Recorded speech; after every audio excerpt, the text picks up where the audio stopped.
we playing less or more games or older games? We're going to talk about that on this week's episode of Gaming Insight. Let's go.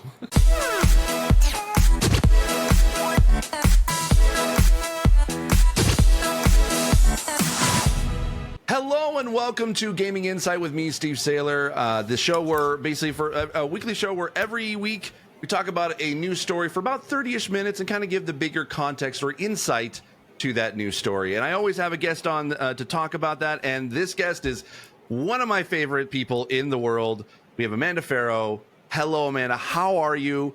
Why don't you actually tell the audience exactly what it is that you do and all the fun stuff that you do on the internet. Oh my goodness, that could be a whole episode all by itself. Anytime someone's like, "Hey, Amanda, what do you do in the industry?" My answer is yes. All the things. I do so many things. Hello, it's so wonderful to be here. Thank you so much for inviting me on. Of course. My goodness, what do I do these days? So these days, I am a business consultant and strategist. I am also a working producer, video game writer, and narrative designer. Perfect. Well, thank you so much for being on the show. I can't wait to be able to dive into this conversation about today or this week's news story. But before we get into that, I do want to be able to remind listeners that if you want to be able to get this this podcast a day early, you can be able to go and also to be able to get a daily show where I talk about the day's news and accessibility updates and just updates about my life. You can be able to get that as an exclusive show on my Patreon at patreon.com/Steve Saylor. So you can be able to support me there, and you can basically get some early. That's you can support me. That's great. But it's not a huge pressure. Just I get it. We're all kind of like trying to be able to eliminate some of our subscriptions elsewhere. So I understand. But if you want to help support a little bit, go to patreon.com/Steve Saylor.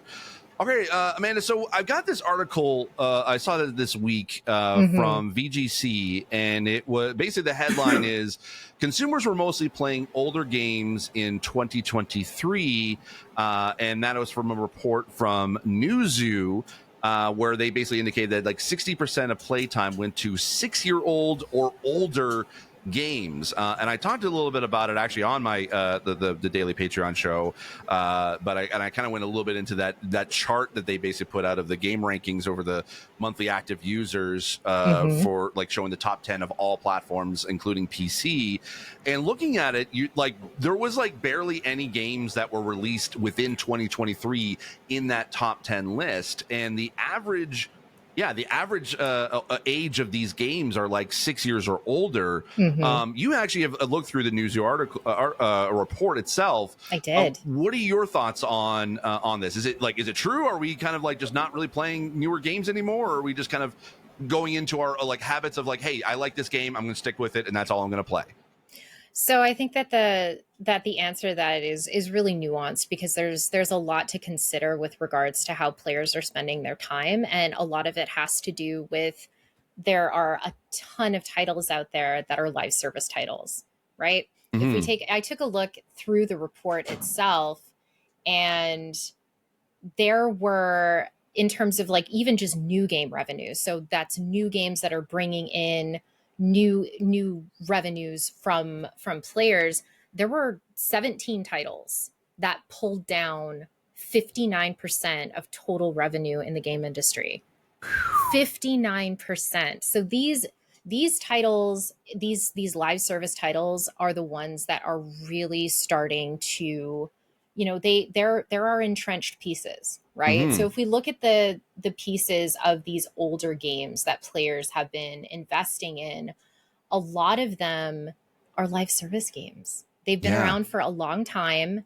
People are comfortable and familiar with them. They have entire communities based around these games. So we're talking about Fortnite. We're talking about Grand Theft Auto 5. We're talking about Roblox and League of Legends and even Minecraft. In terms of the overall percentages, these are still relatively small percentages of the playtime market. Like Fortnite was pulling down.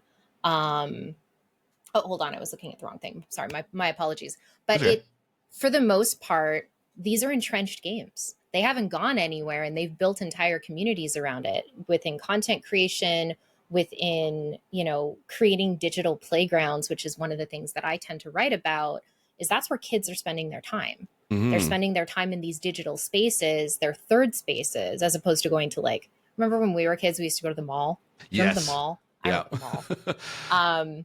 This is like my old lady moment. It's like, you guys remember the mall? No, my favorite mall was the Fairview Mall in my hometown, and it had a movie theater and a sort of a food court. That was our hangout as a teenager. The thing. Yeah, that was our third space, right? Like this was the place that we went to when we weren't at home, when we weren't at school, when we weren't working. We went to the mall or we went to the park or something. This is what kids are doing these days, and those are the kinds of games that they're playing. In addition to that, if we're in the midst of an economic downturn, right? We're in the midst of, I wouldn't call it like a full-blown recession, but inflation is at the point where everything is more expensive. So people are spending more time in older games because that's what they can afford to do. It isn't that new games aren't interesting. It isn't that new games aren't compelling or aren't beautiful or aren't bringing in audiences. It's that they've officially priced a lot of their players out. Right. Yeah, and that was something that, because like with everything that happened like last year, I mean, obviously we don't need to sort of talk about obviously the layoffs in the business side unless that kind of is a part of that. But we looked at 2023 as sort of like the biggest year for new games. Like it was new and great games that were very highly critically acclaimed. It seemed that audiences were so excited, like player numbers were up, but like we kept looking at the Steam charts and it just kept climbing for a lot of these games. Even in 2024, we're looking at the success of Power World and Helldivers 2 was like skyrocketed the Steam charts.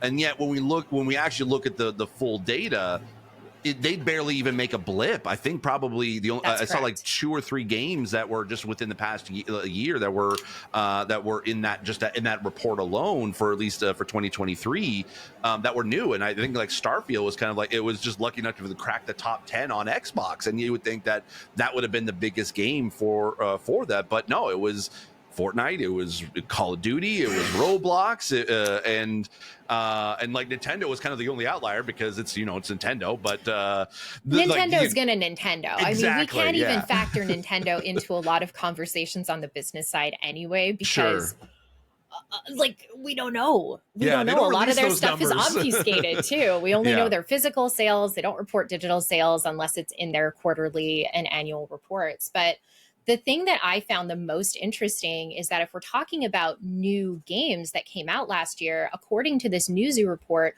over 60% of that playtime spent on new titles went to franchises with annual releases. So we are talking about Call of Duty. Call of Duty pulled down 6.8% of that new game playtime. Sure. And then there was EA Football Club, right? And NBA 2K and Madden and MLB The Show. Like these are the games that were pulling down the numbers, believe it or not. And if we take a look at these brand new titles, so within the new IPs, they competed, again, according to NewZoo, for 8% of the total playtime in 2023, with Diablo 4 bringing in like 1.4% of that total playtime. Wow.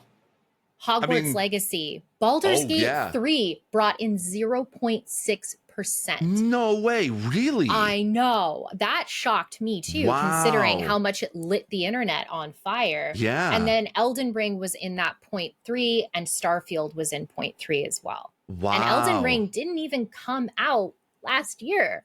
True, Elden Ring came out in 2022. So like that's an older title that was still pulling in numbers on the long tail. So the fact of the matter is that people, even if they're buying the games, they're not spending as much time in them because that's not where their community is. That's not where the spaces are that they've built their lives around in a lot of ways. So the question that I have is, we've been talking even on this show about live service games, and we talked about WB sort of doubling down on it. We've also talked about PlayStation doubling down on live service games, and we're like, no, we don't want more live service games. Like we have too many. They don't work, and that's sort of the common like conception of within the gaming space right now. But from the business side, like with this, like, is this just, you know, information that, you know, executives and studios have had all along, and they're like, no, like live service games sell, we want to get into that? Or is it just sort of the you know, executives seeing the sort of like, this is the hot new thing, we're just going to jump into it? I think it's a number of different factors, right? We've seen these kinds of trend chasing things before. We saw it with MMOs, right? When we were going through the aughts and when we were getting into the teens, MMOs were really big. Yep, then we moved into MOBAs, right? Oh, right. Then we moved into MOBAs and we moved into arena brawlers, and that was a big thing for a while. And a lot of those died off. Now, and then we moved into hero shooters, right? Those, for the most part, kind of died off. And now we're in this really nebulous space of, well, how do we keep games going for long periods of time? And part of the draw for that on the studio side is reliable recurrent revenue. A lot of big publishers like EA and 2K, or sorry, and Take-Two are the two biggest ones, because that's what they rely on. They're relying on these annual releases to bring in that recurrent revenue for them, because they can just rely on it. They can count on, this is the money that we're going to be making year over year, and we don't have to think too hard about it. We just need to let the developers do their thing, do what they do best in these particular regards. As far as the rest of the live service games are concerned, I think it really does come down to trend chasing and trying to figure out, well, how do we crack this model? How do we keep developers employed for long periods of time? Because if we're looking at the way things have been kind of moving now, and I know we said that we weren't going to be talking about layoffs necessarily, but I think it's important to note is that this is the way things used to be. We used to talk about it back in like the Xbox 360 days about, you know, it was the gone gold to laid off pipeline. Yes. And I'm sure that anyone that was around playing games at that time, paying attention to the industry, like, you remember that. We remember how hard it was for developers to keep their jobs at the end of a long development cycle, because games AAA games especially take a long time to make. So moving into live service was partly from the exec level. All right, how do we secure our recurrent revenue? And from the development level, how do we keep our people employed over long periods of time? But we are no longer just competing with each other in the game industry. We're not just competing with other games, like in single player experiences or even in multiplayer ones. We are competing with Netflix. We are competing with like other things that happen in our lives that require our attention. This is the attention economy. More than anything, is where are people's eyeballs going to be? Where are they spending their time? Where are they spending their energy? And during the pandemic, we were at home, we were playing video games, especially back catalog video games, and we were connecting with each other on Twitch and on YouTube and on, oh my gosh, remember the days of Zoom when we were on infinite Zoom calls? I remember that. But that's really what this comes down to, is we are seeing the attention economy really start to fracture how players are engaging with games as an ecosystem. Yeah, actually, you bring up a very good point, and that's why I love like this show, because it does come full circle. We talked about this like on the very first episode when we were discussing the Xbox podcast and what they were talking about, and we discussed that Xbox isn't competing necessarily with PlayStation or with Nintendo anymore. They're competing against screen time and as you said, the attention economy, and it seems that Xbox is kind of like the only ones right now that are sort of looking at that and being like, okay, that's what we need to focus a little bit of attention on. But it's interesting, like even looking at that report, I mean, we have to talk sort of about the big elephant in the room, and that's Fortnite. Fortnite is basically, in a sense, the ultimate kind of equivalent of what the like where trends actually like work and are successful, because Fortnite was like the whole battle royale was literally a, hey, we saw this thing that actually is pretty cool. We're going to create a version of our game that had nothing to do with battle royale at all, but turn it into that. And they stumbled onto a trend and it became huge for them. And then, you know, with the whole metaverse like conversation, and people like gamers were all very against that, but yet Fortnite has created essentially their own metaverse with so many franchises and universes kind of colliding together. The fact that you'll be able to have like Obi-Wan Kenobi versus Goku in Fortnite, and they're all shooting guns that basically like they're just against each other. It's like, it's weird to look at, but it's like, it makes sense. And do you think that it's like everyone is trying to chase like a Fortnite? Are they trying to compete with themselves, or are they just, or as you said, competing with like just attention? I think that it's a multitude of factors, and it depends on who you're talking to. If we're talking about, you know, some of the AAA, AA spaces, right, where we're seeing these bigger budget, independently funded games, like they're probably not trying to compete with Fortnite. Right? Like Fortnite kind of exists. Again, it's like Nintendo. It exists in its own space because it is so many different things. It's not just a video game. It is a digital playground in a lot of ways, with creative mode and with Fortnite Lego and with the incoming Fortnite Disney collaboration that obviously is going to be unlocking a multitude of different IP collaborations that Epic and Disney have been, you know, on for a number of years at this point through their skins, right? So I think that Fortnite, you can't compete with it because it's going to do its own thing. And especially with UE Fortnite, right? With Unreal Engine Fortnite being able to bring more developers into the fold and teaching new developers. It's the same kind of thing with Roblox. These are just different experiences, and trying to compete with either of them is folly anyway.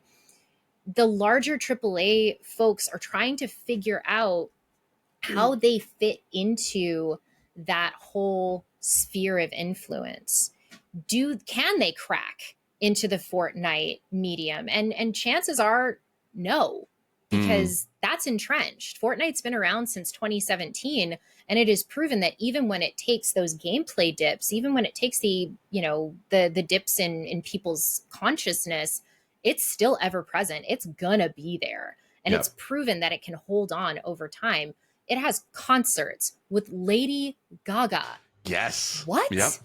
no other game in the universe could have that kind of money or that kind of pull that Fortnite does. So to answer the question, I think that a lot of AAA games are looking in the wrong spaces to better understand what their players want and need. And a lot of us and our demographics, we're getting older in a lot of ways, right? We're getting older. We have less time to spend on games. We want games that are a tight experience that we can sit down for an hour or two a day, play it, jump out of it, jump back in when we can. And those are the kinds of games that, at least from an anecdotal level, that I'm seeing continue to do well on the single player and on the AAA side. Yeah, and there was something actually you brought up earlier that I kind of want to touch a little bit more on. You mentioned in regards to just in regards to live service, and kind of like this is the recurring revenue for a studio, and I kind of want to talk about that because I think this might be the first time in the gaming industry where we've had that, like there is a revenue model that essentially can bring in regular like actual average revenue for a studio year to year, and because before we had microtransactions, but that kind of it depends on what's available and whether that and not everybody wants horse armor. Exactly. Yeah. So there's a bit of that player interested that has to be there, and then there's also we've had the yearly releases, which, as you mentioned before, like the sports franchises or the Call of Duty. Bring down numbers. Yeah, exactly. And I should probably mention, even though I do work on Call of Duty, I have nothing to basically. I do not represent anything in regards to Call of Duty at all. But I just wanted to make that out there. It's like basically my opinions are my own. But yeah, I wanted to sort of now we're kind of in this new era Do you think that, with the current outcry against live service games right now because of games like that did not do well, like Suicide Squad, do you think that, and obviously, PlayStation kind of holding off on the cancellation of The Last of Us multiplayer, and also Bungie kind of getting a little bit of like, hey, what, like, are they ever going to be able to kind of recap that sort of that fervor that people once had in Destiny? And as a Destiny fan, and like, it's my favorite game of all time. Destiny fans. Yeah, exactly. Like, it's harder to kind of jump into it now, even like even playing with it for the past long while. Do you think that this is like live service essentially? Is it here to stay, or do you think that it needs to evolve in order for players to kind of accept it more? Or do you think that we're going to go down a rabbit hole of like 9 or 10, like out of all, like 10 games are released that are live service, 9 are going to fail, but that one is going to succeed? Or are we going to see that, as we saw that, older game, like live service games are going to, still be dominant, even like 5 years from now? So I think that based on the number of live service games over the last couple of years that have shuttered, and I wrote about this, my partner Mike Footer and I put out our trends pieces at the end of every year, beginning of the next year, talking about kind of what happened the year before. And what happened in 2023 was what we have been calling the Gassacre. Where a lot of live service games that were really promising, like Rumbleverse, like Spellbreakers, like these fun AA experiences, were not able to make it work. So I think we've already done the 9 out of 10, or whatever we want to say is the ratio of live service games. We've already done that, and we've already proven that the model can't be sustained over time. So I think that we're going to have to move into a spot where we're going to need to reevaluate what live service actually means. Does live service mean that the cadence of updates is you get a couple of stories here and there, and that's considered live service? Like, are we considering live service games to be you're getting weekly updates, monthly updates? Like, what does live service really mean in the grand scheme of things? I think that more than likely we are going to be moving less and less into live service, especially on the AAA side, as they continue to really scale back on what they consider to be risky, because AAA publishers are usually risk averse in general, because they have a lot more to lose. Their studios are larger, their bets are bigger.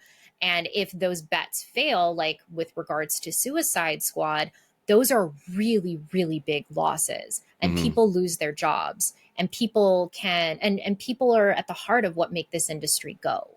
Right. So I think that, at least from my perspective, it needs to be about more smaller swings, right? More bets, but make them smaller. And that's how you end up de-risking in your portfolio. So that means taking smaller bets, not taking $100 million bets, like taking maybe, I don't know, between $25 and $50 million in terms of your development budget, and still creating something that is really special. Because you can do that. We've seen smaller indie games that were made for, anywhere between $5 to $20 million, and they are blowing us away. Like, look at Helldivers 2. Yeah, right. Exactly. Like, that's captured the cultural zeitgeist right now. And that is a live service game. It really is. But again, because of the way they've been handling it, it isn't about the live service quality of it. It is built into the story. Yeah. The story is the thing that's driving people forward. Yeah, the gameplay is legit, and we all want to be there for Super Earth and have a great cup of liberty, right? We all want to do that. Sure. And I think that it's going to come down to, there are going to be fewer of these on the AAA side. We might see more of them on the indie side if they are able to sustain it over time. But on the AAA side, I don't think so. They're going to have to make different choices if they don't want to lose nearly as much. It's interesting because it's like in a sense, we've kind of already gone through a version of this before. I mean, I remember a time where, yeah, it was sort of becoming the conversations of AAA being sustainable was, or at least, you know, that it was kind of harder to be able to make AAA games. And that's when folks separated from AAA studios and formed indie studios, and then that's kind of where the indie boom of games started. Do you see this like this pattern starting again, or are we just seeing it in a new, different light because of just the way that the economy is and live service?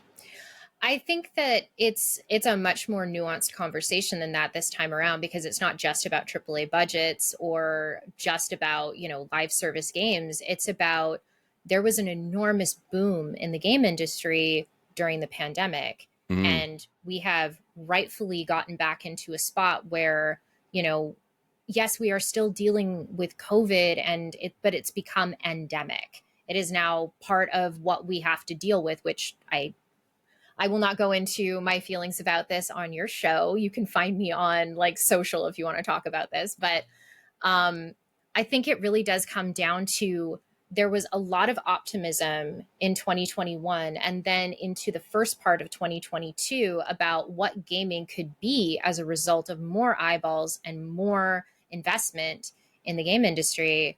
But I think there were some bets that were made that were a little too risky. And there were some bets that were made that were too much money. And as a result of some risky decision making in the C-suite with regards to consolidation, with regards to investing in projects that weren't necessarily the right fit for the time, for the audience, for even the budget, you know, that's how we've kind of gotten into the spot that we're in. So I think moving forward, a lot of different decisions are going to have to be made in order to ensure not just sustainability, but to ensure that what is happening now isn't necessarily going to happen again. And we'll go through these cycles, right? We do these boom and bust cycles in the entertainment industry in general, where it's like all eyes are on the movie theater. All eyes are on streaming, right? Like, look how great Netflix is doing. Look how great Disney Plus is. Actually, no one has said, look how great Disney Plus is doing. They lose money all the time. Yes, exactly. So not that, strike that. But we go through these boom and bust cycles. And I think that, forgive me, my dogs are very vocal. All right. It's all good. I think that where we are right now is, it's not a bust, but I think that this is an opportunity for reflection. Whether or not the C-suite will do the reflection is kind of up in the air. Right. But I think that we're at an interesting inflection point. As far as indies are concerned, I think that indies are always going to be an integral part of our space. They are the ones that are pushing the envelope creatively. They are the ones that are creating spaces that are unlike anything that we've ever seen, anything we've ever played. Even though on the AAA side, they will blow us away graphically. They will blow us away with systems, and they will blow it. Like, I mean, I think about Jedi a lot, right? I think about those games all the time. They live rent free in my head in terms of the systems design and how beautiful they are. And the reveal that we saw during the State of Unreal about Amy Hennig's new project was just like, holy smokes, this is the stuff you can do with AAA budgets. And indies are the ones that are pushing the envelope. Those are the ones that are pushing us forward. I don't necessarily think that we're going to see the influx of indie studios that we saw during 2020, 2021, or even into 2022. Not right now, anyway. But I think in the future, we'll see more smaller studios, micro studios of between 1 to 5 developers, creating smaller games that are not necessarily a magnum opus, but that are pushing the envelope creatively, and which is exactly what we need more of in this space. I hope that answers your question. No, it totally does. And one thing I definitely wanted to ask you as we're kind of wrapping up the conversation, like you were just at GDC and you kind of, and you are paid to consult from studios regards to the stuff like this, without obviously giving away everything that, like, all your knowledge. If you can be able to give kind of, I guess, a free sample, what would you be advising studios, whether it's indies or AAAs, to do in this situation? Is it sort of like, hey, batten down the hatches for, we're try to lock down as best as possible, or create lesser budgets, less, like, as you said, or smaller games that are a little bit more of a safer bets? What is it that you are suggesting to studios? Be like, okay, what do we need to do in order to be able to move forward and hopefully not be able to fall into the collapse of the 9 live service games that sort of die on the vine, essentially? I think it's understand. So from the AAA perspective, it is batten down the hatches. That really is what it is. You have to figure out how to weather the storm, because unfortunately you're the ones that created it in the C-suite. So if you created the mess, fix it. Yeah, sit with it, fix it, make better choices in the future. In terms of making better choices, it needs to come down to analyzing both the budget and analyzing what else is out there that you're competing with in the attention economy. Just like we were talking about with regards to Xbox, this isn't just about competing with other games anymore. Games take up a significant portion of our lives, absolutely, but you're not just competing with other games. You're competing with other things that are going to take your eyeballs and your brain. So that's part of it. The other part of it on the indie side is make sure that the games that you are making right now are games that you can deliver on. Don't overscope. Make sure that whatever that you're doing is that you remain focused. Whatever money you have coming in, pay attention to it. Look at your cash flow. Ensure that you have diverse revenue streams so that you're not just working on your own IP. If you can do co-development, consider co-development. If you don't have the capabilities for that, that's okay too. But understand where your money is coming from and try to diversify it as much as humanly possible so that you're not just relying on, oh my gosh, I have to just look at this one publisher. And what if this deal falls through? Then my studio's screwed. Don't do that. Try not to do that for yourself. The money is difficult to come by right now. It will open up again. It won't open up right now because, well, even though the money is there, it is more difficult to access right now. You need to be unbelievably exceptional. So if you're thinking about starting an indie studio, start slow, start small, create games that are within your scope that you can make and that you can reasonably fund yourself for now. And then use those titles that you have shipped to go ahead and start asking for money for future titles, because it is difficult to secure funding from platforms. It is very difficult to secure funding from publishers right now. And we just have to do our very, very best to sort of lift each other up as indie developers and be there for each other. Perfect. Well, thank you so very much, Amanda, for joining me. I really do appreciate it. It was a great conversation, as always. Thank you for having me. No, of course. And if people want to be able to either ask you questions or follow you on the internet, and where could people be able to find you online? So I'm on the Hellbird site still. Sure. Sad. Kind of. Same. I am Ritual Magic. So it is WRITUALMAGICK.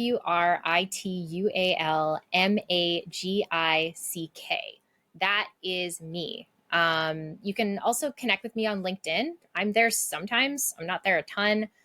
That's just under my my legal name, Amanda Farough. But yeah, please feel free to mention me, to follow me. My DMs are closed. So if you want to send me any emails, you can also send me emails to my my podcast account, because I podcast with my partner, Mike Footer, on Virtual Economy. So if you enjoyed our conversation, Mike and I go even deeper into these really nuanced topics on Virtual Economy, usually weekly, sometimes bi-weekly. So I was actually about to suggest a bit for people to go check out for that podcast for more insight into the business side of gaming. So perfect. It's the business for the rest of us. Exactly. Yeah. All right. Well, Amanda, thank you so very much. Have a great one. And thank you all for listening. And I'll see you all next week. Bye-bye. Thank you.